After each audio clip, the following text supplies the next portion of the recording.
Nós vamos abrir as nossas Bíblias no livro do profeta Oséias. Oséias, capítulo 1. Nós vamos ler os versículos 1 e o 2. Palavra do Senhor que foi dirigida a Oséias, filho de Beeri, nos dias de Uzias, Jotão, Acás e Ezequias, reis de Judá, e nos dias de Jeroboão, filho de Joás, rei de Israel. Quando pela primeira vez falou o Senhor por intermédio de Oséias, então o Senhor lhe disse: Vai, toma uma mulher de prostituições, e terás filhos de prostituição, porque a terra se prostituiu, desviando-se do Senhor. Eu li uma matéria a respeito desse episódio ocorrido com o profeta Oséias. De algum tempo, li, obviamente, já tinha lido o texto, ouvido algumas coisas, e a gente fica pensando como isso é possível. Como isso é possível? Qualquer pessoa em sã consciência diria que isso é um absurdo. Deus mandar alguém tomar uma prostituta como esposa e ter filhos com ela. E mais ainda, absurdo, quando este alguém se trata do profeta chamado por Deus. É o que está no texto. E ninguém pode negar isso. Daí, eu pensei no seguinte tema para a nossa reflexão. O Deus perfeito que opera na vida de pessoas imperfeitas. Às vezes a gente tem uma concepção de que somos bons. Mas a Bíblia diz que Deus olhou para a terra e não viu um justo, nenhum. Por isso ele enviou Jesus. Se ele tivesse visto um justo, ele não teria enviado Jesus. E Jesus foi à cruz para atrair no seu corpo essa raça humana pecadora que vem de Adão. O pecado entrou no mundo por um homem, Adão. E a Bíblia diz que ele saiu do mundo por um homem chamado Jesus. Aí Deus chama o seu profeta. Você vai, toma uma mulher de prostituições e terás filhos de prostituição. Mas, Senhor, que absurdo. Que absurdo. Ao fazer isto, Deus estava anunciando e denunciando a fidelidade do povo de Israel. E anunciando que o seu juízo viria sobre a nação. Deus vê tudo, sabe de tudo. E nada passa despercebido. O tema do livro, desse livro do profeta Oséias, por paradoxal que pareça, por contraditório que pareça, é o amor leal de Deus. Ele não muda o seu amor, independente do que as pessoas sejam e façam. Ele permanece fiel. Existem algumas coisas na Bíblia que não se encaixam na lógica do homem. Não se encaixam. Essa é uma delas. Mas Deus não age pela lógica humana. Não é assim que Deus age. E sim com amor, a tal ponto de ter enviado o seu único filho. Vejam se tem lógica. Para morrer numa cruz e pagar uma dívida que não era dele. Tem lógica? Faz sentido? Não. Mas ele fez isso por amor.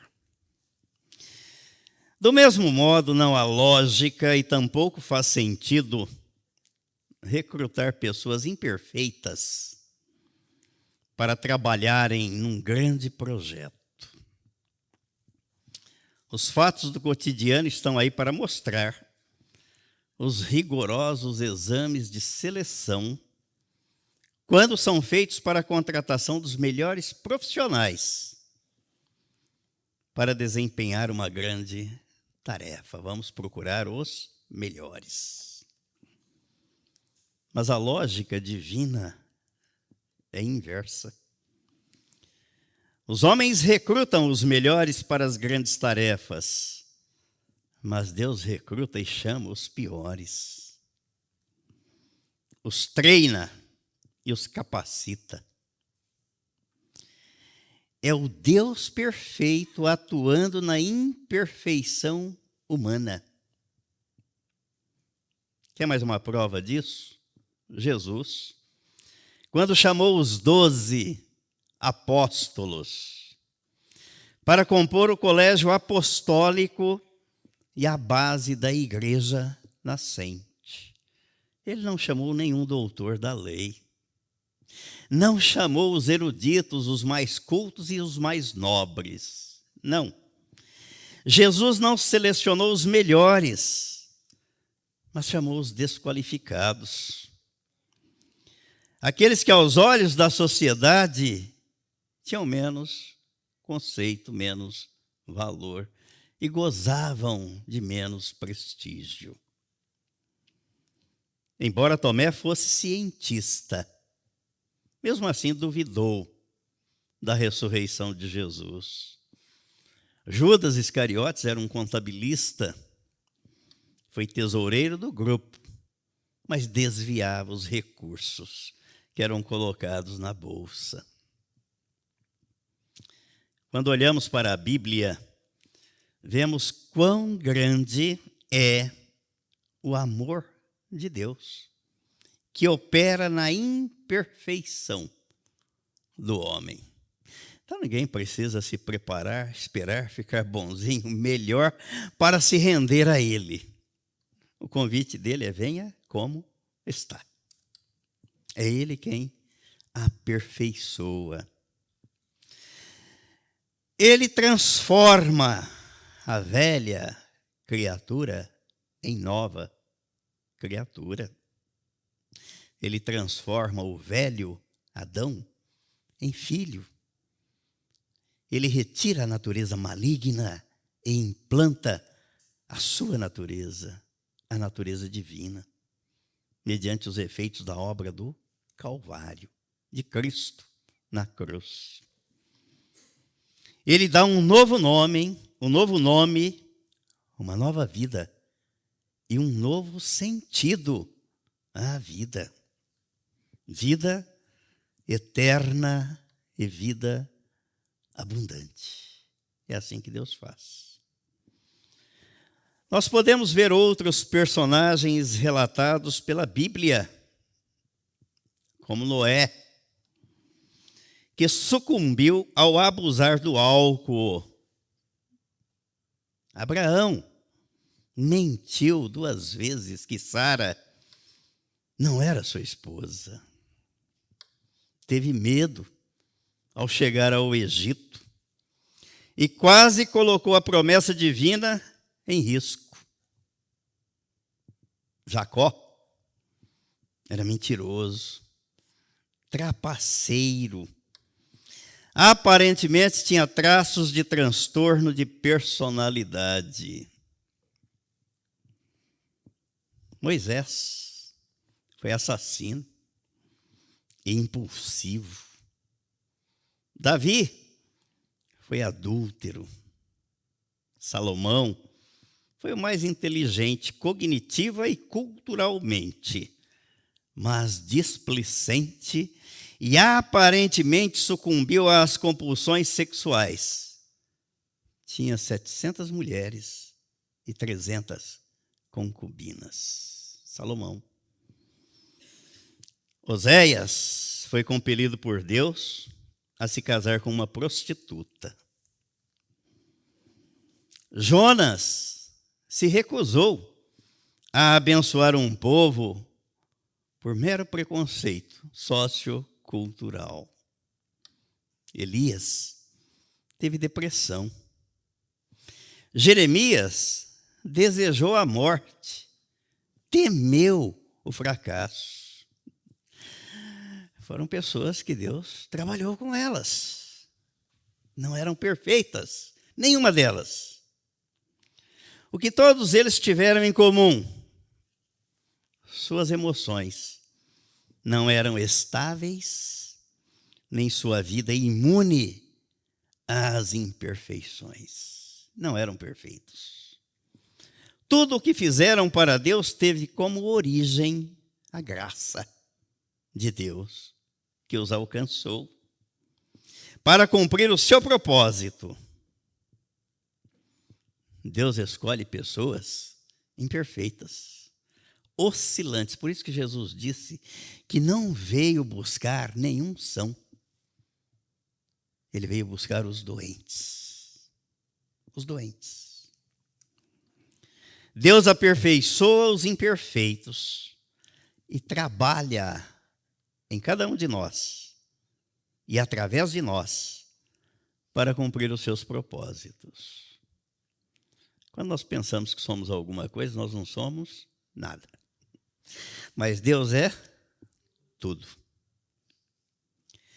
Se olharmos para os homens da Bíblia, vemos que nenhum deles atingiu a perfeição ou o equilíbrio emocional. Vamos pegar o exemplo do apóstolo Paulo, o apóstolo dos gentios. Vamos abrir aí na carta aos Romanos, no capítulo 7.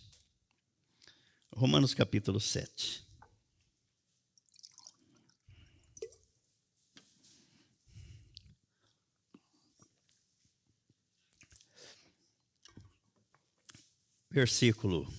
A partir do versículo 15, diz o apóstolo: porque nem mesmo compreendo o meu próprio modo de agir, pois não faço o que prefiro, e sim o que detesto. Então havia uma grande luta interna. Uma grande luta interna. Ora, se faço o que não quero, consinto com a lei que é boa. Neste caso, quem faz isto já não sou eu, mas o pecado que habita em mim. Porque eu sei que em mim, isto é, na minha carne, não habita nem bem nenhum, pois o querer, o bem, está em mim, não porém o efetuá-lo. Porque não faço o bem que prefiro, mas o mal que não quero, esse faço.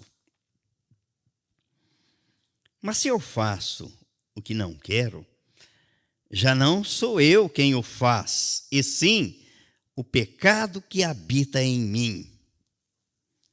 Então, ao querer fazer o bem, encontro a lei de que o mal reside em mim. Porque no tocante ao homem interior, tenho prazer na lei de Deus. Mas vejo nos meus membros outra lei que, guerreando contra a lei da minha mente, me faz prisioneiro da lei do pecado que está nos meus membros.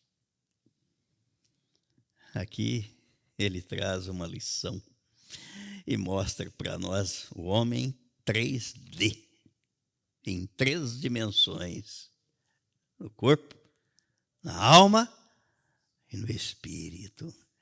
E ele está dizendo aqui que ao agir assim, ele vê nos seus membros, quer dizer, no corpo, uma lei guerreando contra a lei da mente, da alma, das emoções. Aí ele diz, no versículo 24, umas versões falam miserável. Essa daqui fala, desventurado homem que sou. Quem me livrará do corpo desta morte? O corpo da morte é a natureza. Quem me livrará desta natureza?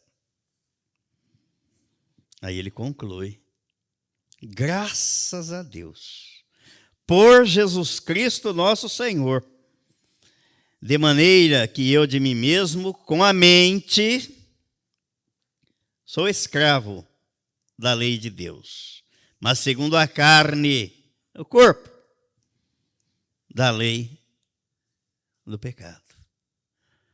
Muita gente boa no seio da igreja gosta desse texto para justificar as suas mazelas e as suas condutas. Olha, o apóstolo Paulo está dizendo isso, imagina, se isso acontecia com ele, que dirá comigo? Mas tem um detalhe, nesta mesma carta, neste mesmo capítulo 7, no versículo 4,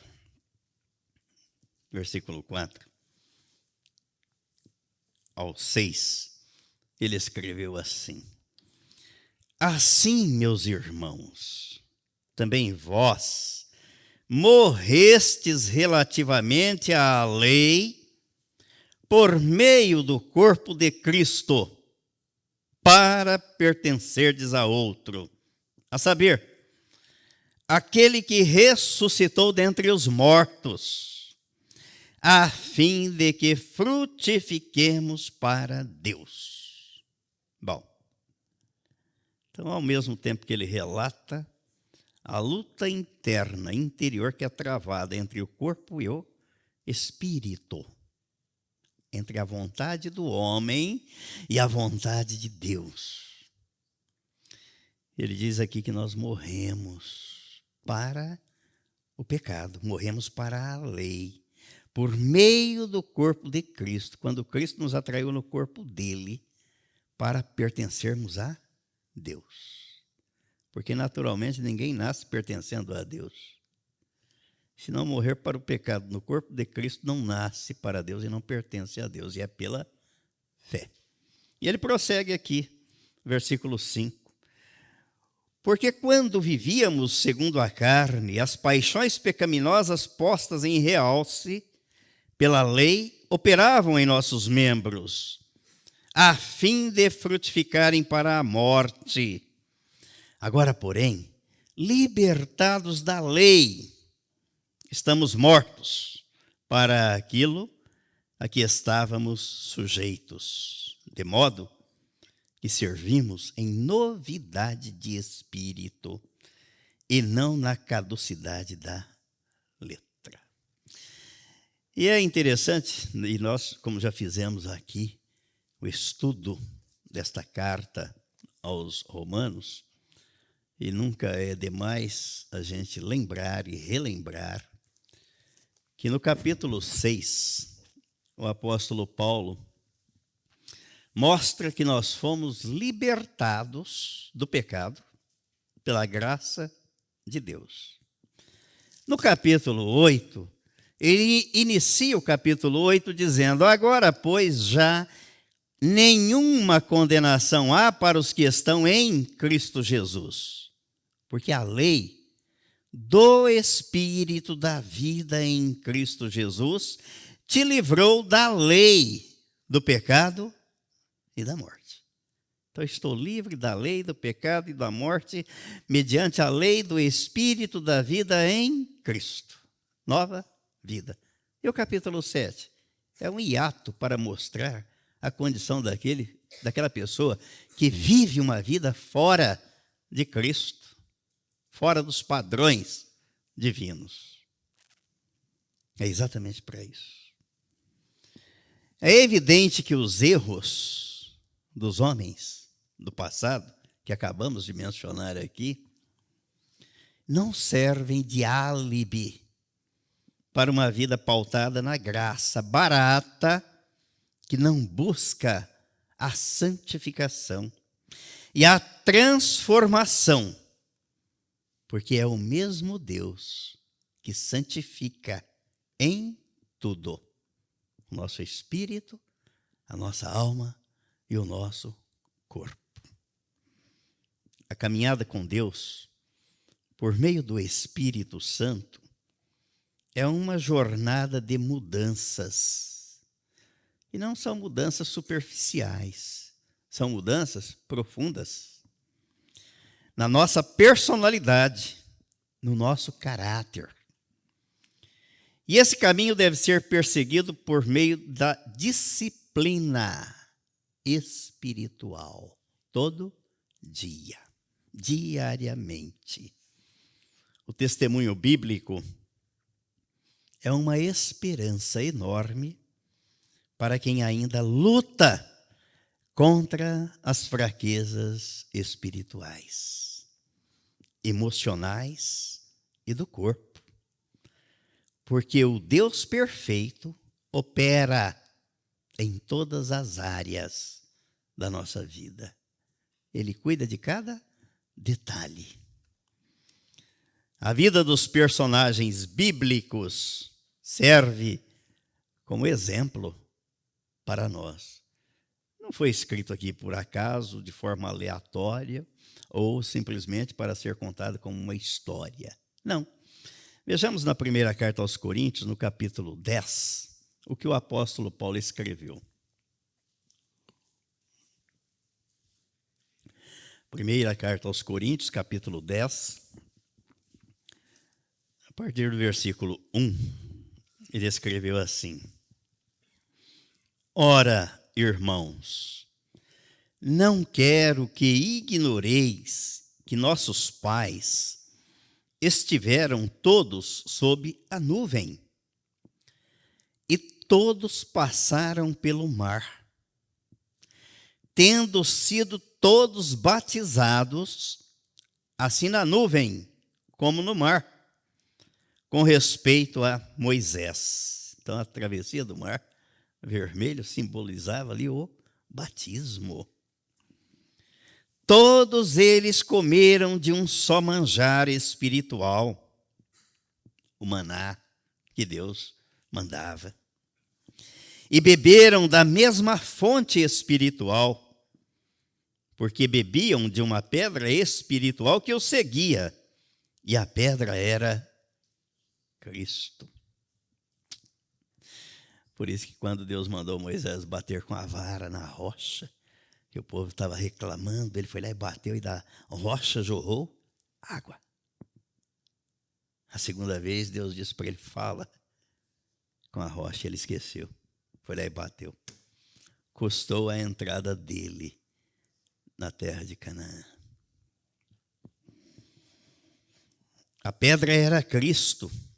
Entretanto, Deus não se agradou da maioria deles, razão porque ficaram prostrados no deserto.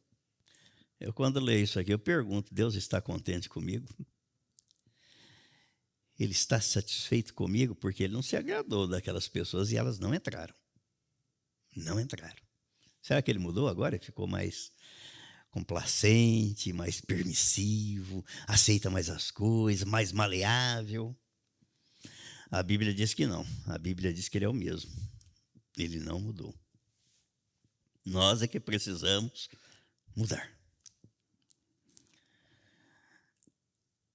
Ora, versículo 6, estas coisas se tornaram exemplos para nós, a fim de que não cobicemos as coisas más, como eles cobiçaram. Não vos façais, pois, idólatras, como alguns deles, porquanto está escrito: o povo assentou-se para comer e beber, e levantou-se para divertir-se. E não pratiquemos imoralidade, como alguns deles o fizeram, e caíram num só dia 23.000. Não ponhamos o Senhor à prova, como alguns deles já fizeram, e pereceram pelas mordeduras das serpentes. Nem murmureis, como alguns deles murmuraram, e foram destruídos pelo exterminador. Estas coisas lhes sobrevieram como exemplos, e foram escritas para a advertência nossa, de nós outros, sobre quem os fins dos séculos têm chegado. Aquele, pois, que pensa estar em pé, veja que não caia. Ele não está dizendo aqui, como eu já vi muita gente boa, falou: olha, cuidado, hein? Você está em pé, cuidado para não cair. Não é isso que está escrito aqui. É se você pensa. Em matéria de pensar, eu li uma coisa essa semana muito interessante, mas muito interessante. Eu tenho que compartilhar. Quando as pessoas ficam preocupadas umas com as outras, o que será que fulano está pensando? O autor da matéria diz assim: 2% das pessoas pensam. 2. Pega 100 pessoas, 2 pensam. 3% acham que pensam. Acham. E 95% preferem morrer a pensar. Então, se você pensa, você faz parte da classe seleta dos 2% que pensam. E o que o texto está dizendo não é para aquele que está em pé tomar cuidado. É para aquele que pensa estar em pé, ele acha que está em pé. Veja que não caia. Não vos sobreveio tentação que não fosse humana, mas Deus é fiel e não permitirá que sejais tentados além das vossas forças. Pelo contrário, juntamente com a tentação, vos proverá livramento, de sorte que a possais suportar. Você já sentiu na sua vida, na pele, a tentação?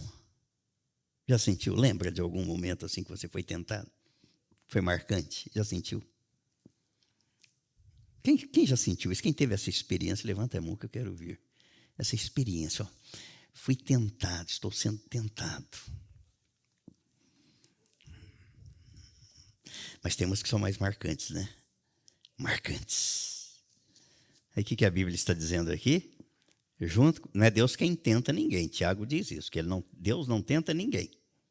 E o apóstolo está dizendo aqui, ó, que não sobreveio tentação que não fosse humana. Por que Eva foi tentada? O que levou Eva a ser tentada? A cobiça dos olhos. A cobiça, o desejo. Aí ele está dizendo, a tentação vem. Mas junto com ela Deus manda o livramento. E não manda uma tentação maior do que você pode suportar. Vem o livramento. A lição que extraímos dos textos e do texto base é que talvez seu temperamento falhe em alguns momentos. Em outros, é possível que você se renda às compulsões. Em algumas circunstâncias, você pode até ter desejos suicidas, suas emoções abaladas.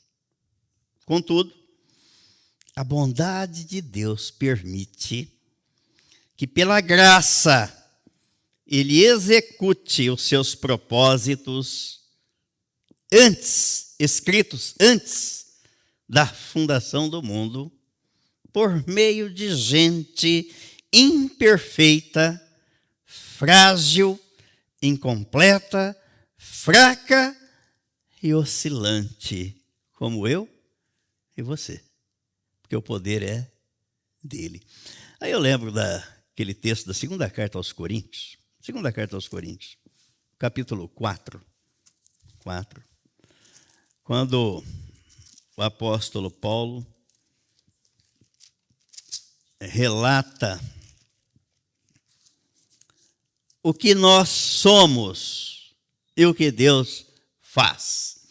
Ele diz aí a partir do versículo 7, diz: temos, porém, este tesouro em vasos de barro. Viemos do pó, barro. Para que a excelência do poder seja de Deus e não de nós. Tudo posso naquele que me fortalece. Eu, por mim, não tenho poder algum, mas nele eu posso todas as coisas.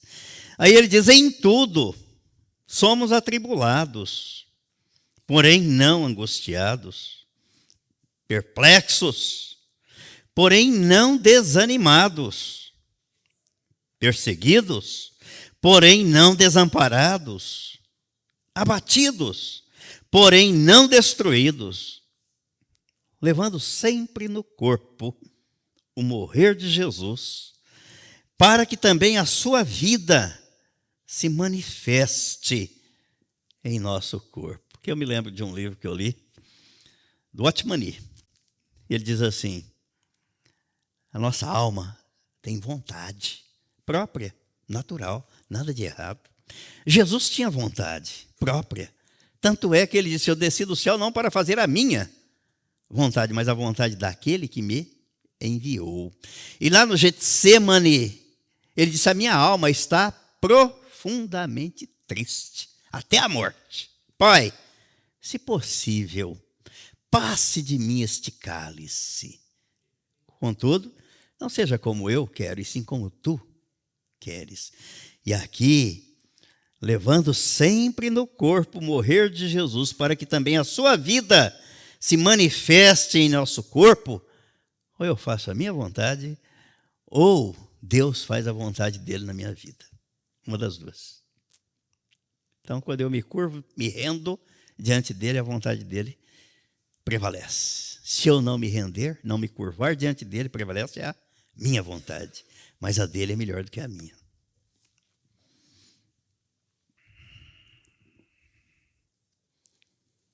Quem que a busca pela compreensão nunca nos leve ao barateamento da graça de Deus, e sim nos impulsione ao processo de santificação diária, fortalecendo-nos em meio às imperfeições para seguir em frente até atingirmos a perfeição de Cristo. Somos imperfeitos, mas há um que é perfeito. Então, quando nós falamos do álbum de família, a genealogia de Jesus, aí nós vemos o histórico das famílias. E não há uma família perfeita. Onde é que está a perfeição, hein? Cristo. Quando ele entra na família. Então, ele é o nosso modelo, o nosso paradigma, o nosso exemplo. O Espírito Santo trabalha em cooperação com o meu espírito e atua dentro do meu corpo físico para manifestar o poder de Deus. Quando é que Deus vai se expressar? Como é que ele vai se manifestar? Nós vamos ficar esperando cair alguma coisa do céu? O que caiu de lá foi o diabo. Deus jogou na terra com uma legião de anjos. É em gente como a gente que Deus vai atuar e operar. E vai trazer à existência aquilo que eu peço em oração, crendo que eu já recebi, porque ele já preparou tudo. o mover do Espírito de Deus será sempre na direção da expansão, do crescimento, da bênção, da cura e da prosperidade, não só espiritual, mas também na alma e no corpo.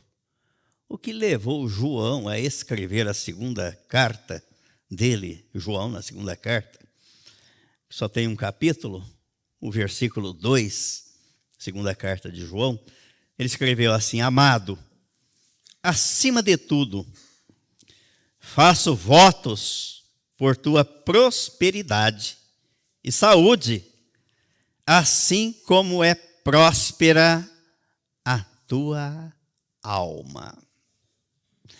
Lembrando sempre que a alma é o centro, o abrigo dos sentimentos, das emoções e da vontade. E João está dizendo e desejando ao amigo que ele fosse próspero na saúde, no corpo, na vida espiritual e na alma. Vamos ver alguns exemplos bíblicos que nos confortam e nos consolam, mesmo em meio a todas as tribulações que o apóstolo está dizendo aqui. Em tudo somos atribulados. E Deus chama o seu profeta, vai lá e toma uma mulher da prostituição e tenha filhos com ela. Mas por quê, Senhor? Porque eu sou o Deus Todo-Poderoso. Por isso. E ele fala, e você obedece o que ele fala. E põe em prática o que ele fala. Vamos ver aqui a história de Noé. Foi mencionamos aqui Noé. Capítulo 6 de Gênesis. Gênesis, capítulo 6.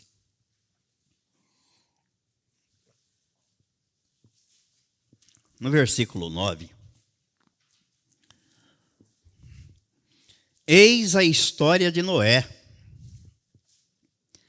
Noé era homem justo e íntegro entre os seus contemporâneos. Noé andava com... Aí a gente vê o contexto. Diz que a terra estava cheia de violência, de corrupção. Nada semelhante aos dias atuais. Nada semelhante. Ou qualquer semelhança é mera.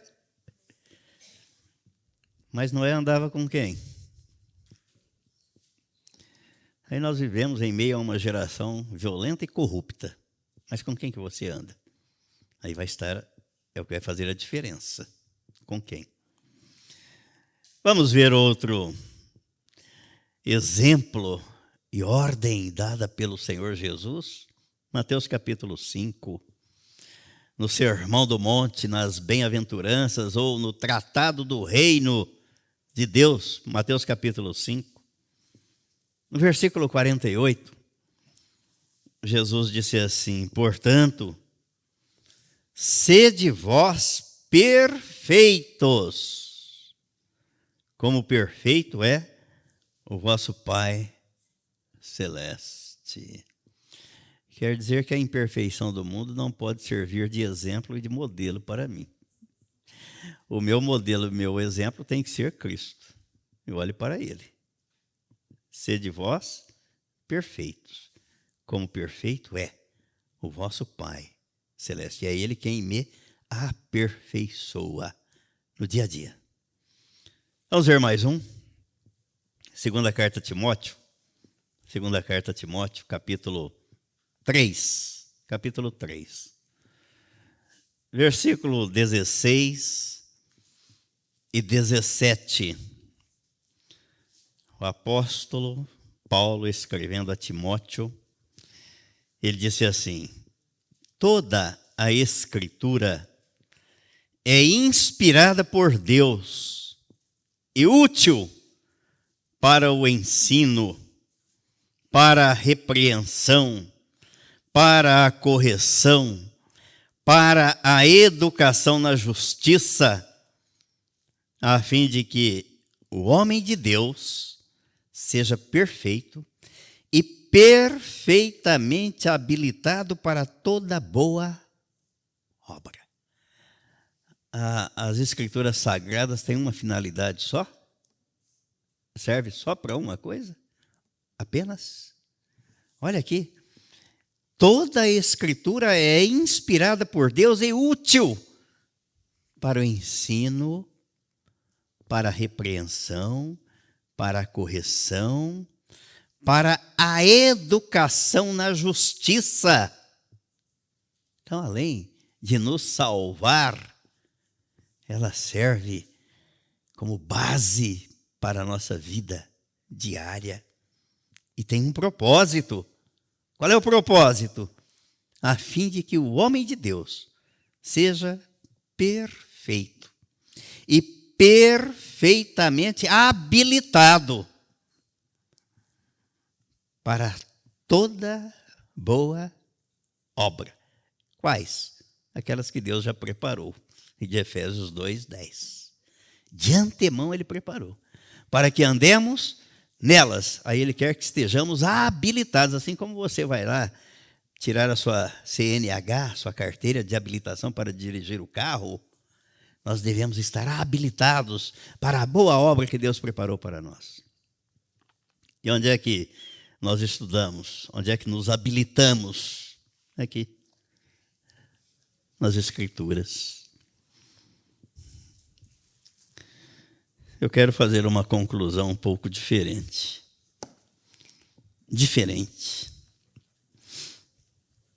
Eu quero que você se levante. Todos, por favor. Todos.